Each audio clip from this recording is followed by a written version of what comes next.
നമസ്കാരം. ക്രമസമാധാന ചുമതലയുള്ള ADGP ഓഫീസിലെ AIG VG വിനോദ് കുമാറിന്റെ സ്വകാര്യ വാഹനം ഇടിച്ച് പരിക്കേറ്റ നേപ്പാൾ സ്വദേശിയായ ഹോട്ടൽ തൊഴിലാളിയെ രായ്ക്ക് രാമാനം നാടുകടത്തിവിടാനുള്ള ശ്രമം പൊളിച്ച് പത്തനംതിട്ട ജില്ലാ പോലീസ് മേധാവി.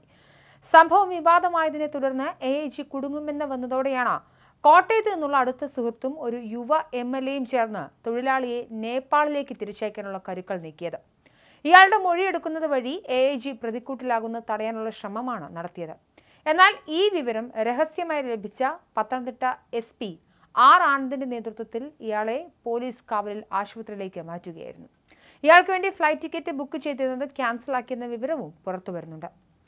കേരള പോലീസിന്റെ ചരിത്രത്തിൽ ഇല്ലാത്ത വിധമുള്ള അധികാര ദുർവിനിയോഗമാണ് തിരുവല്ലയിൽ നടന്നത്. ഇതിന് എല്ലാ വിഭാഗം പോലീസ് ഉദ്യോഗസ്ഥരും കൂട്ടുനിന്നു. ഓഗസ്റ്റ് 30 രാത്രി 10:50 MC റോഡിൽ കുറ്റൂരിൽ വെച്ച് റോഡ് മുറിച്ച് കടന്നുകൊണ്ടിരുന്ന ഹോട്ടൽ തൊഴിലാളി നേപ്പാൾ സ്വദേശി ജീവൻ പ്രസാദ് ദുങ്കലിനെ AIGയുടെ സ്വകാര്യ വാഹനം ഇടിച്ചത്. പോലീസ് ഡ്രൈവർ അനന്തുവാണ് വാഹനം ഓടിച്ചിരുന്നത്. MC റോഡിൽ കുറ്റൂരിൽ വെച്ചാണ് ജീവൻ പ്രസാദിനെ വാഹനം ഇടിച്ചത്. തലയിലും മുഖത്തും തോളിനും പരിക്കേറ്റ ജീവനെ AIGയുടെ വാഹനത്തിൽ തന്നെ പുഷ്പഗിരി ആശുപത്രിയിലുമാക്കി. തുടർന്ന് വിവരം പോലീസ് സ്റ്റേഷനിൽ അറിയിക്കുകയും ഡ്രൈവറുടെ മൊഴി വാങ്ങി വാഹനാപകടത്തിന് കേസെടുക്കുകയുമായിരുന്നു. പ്രതിയാക്കേണ്ട പോലീസ് ഡ്രൈവറെ വാദിയാക്കി കേസെടുക്കുക എന്ന വിചിത്രമായ നടപടിയാണ് തിരുവല്ല പോലീസ് കൈക്കൊണ്ടത്. ഈ വിഷയത്തിൽ പരാതിക്കാരൻ ജീവൻ പ്രസാദ് ദുങ്കലാണ്. പ്രതി പോലീസ് ഡ്രൈവർ അനന്തുവും. അപകടമുണ്ടാക്കിയ വാഹനത്തിന്റെ ഡ്രൈവറെ വാദിയാക്കി കേസെടുത്തത് കേരള പോലീസിന്റെ ചരിത്രത്തിൽ ആദ്യമായിട്ടാണ്. കടുത്ത അധികാര ദുർവിനിയോഗമാണ് ഇവിടെ AIG VG വിനോദ് കുമാറിന്റെ വേണ്ടി തിരുവല്ല DYSPയുടെ നേതൃത്വത്തിൽ നടത്തിയത്. രഹസ്യാന്വേഷണ വിഭാഗങ്ങൾ ഈ വിവരം ജില്ലാ പോലീസ് മേധാവിയെ അറിയാതെ മറച്ചുപിടിക്കുകയും ചെയ്തു.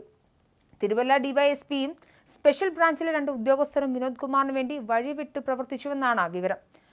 വിനോദ് കുമാർ മുൻ പത്തനംതിട്ട SP ആയിരുന്നു. സ്ഥലം മാറിപ്പോയെങ്കിലും ഇയാൾക്ക് വേണ്ടിയാണ് ഇവർ നിലകൊള്ളുന്നത് എന്നതാണ് നിലവിലെ SPയെ ചൊടിപ്പിച്ചിരിക്കുന്നത്. തിങ്കളാഴ്ച തന്നെ വിവരം മാധ്യമങ്ങൾക്ക് ലഭിച്ചിരുന്നു.